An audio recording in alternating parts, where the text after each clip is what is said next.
பாலக்கோடு அருகே கமலப்பட்டி கிராமத்தில் அரசு பள்ளி மாணவர்களுக்கு உதவித்தொகை வழங்கி கலை நிகழ்ச்சி நடைபெற்றது.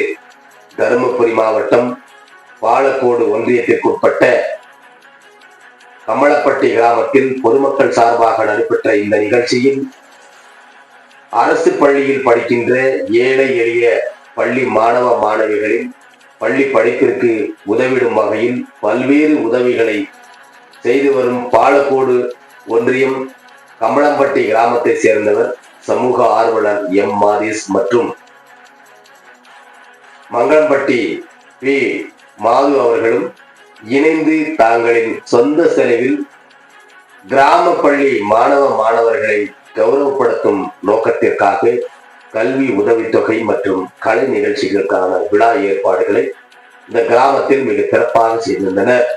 இந்த சிறப்பான கலை நிகழ்ச்சிகளை திரைப்பட நகைச்சுவை நடிகர் கிங்காங் மற்றும் தேசிய விருது பெற்ற மேஜிக் கார்த்திக், விஜய் டிவி புகழ் பல குரல் கலைஞன் முகிலன் ஆகியோர் இணைந்து பல்சுவை நகைச்சுவை நிகழ்ச்சி மற்றும் மேஜிக் ஷோ நடைபெற்றது. இந்த சிறப்பு மிக்க கலை நிகழ்ச்சிகளை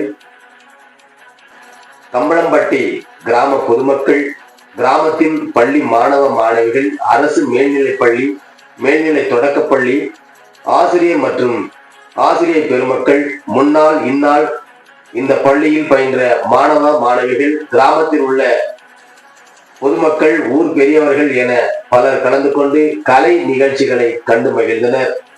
இந்த கலை நிகழ்ச்சியில் கடைசியில் கமலம்பட்டி கிராமத்தை சேர்ந்த கட்டிட வேலை செய்யும் பெற்றோரின் மகளான ஏ சத்யா என்கிற மாணவி நீட் தேர்வில் வெற்றி பெற்று சாதனை படைத்து தனது முதலாம் ஆண்டு மருத்துவ படிப்பை சென்னையில் துவங்கியிருக்கும் மாணவிக்கு ஊக்கத்தொகை கொடுத்து கௌரவிக்கப்பட்டனர்.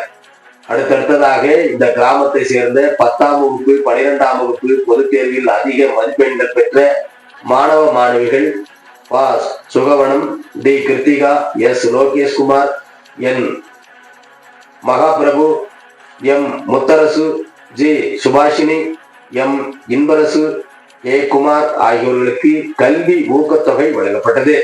இந்த ஊக்கத்தொகையினை கம்பளம்பட்டி கிராமத்தை சேர்ந்த சமூக ஆர்வலர்கள் எம் மாதேஷ் மற்றும் மங்களம்பட்டி பி மாது அவர்களும் இணைந்து தங்களின் சொந்த செலவில் வழங்கி இந்த கிராமத்திற்கு பெருமை சேர்த்தனர். இந்த நிகழ்ச்சியில் இந்த கிராமத்தின் அனைவரின் கவனத்தையும் ஈர்த்தது என்பது குறிப்பிடத்தக்கது.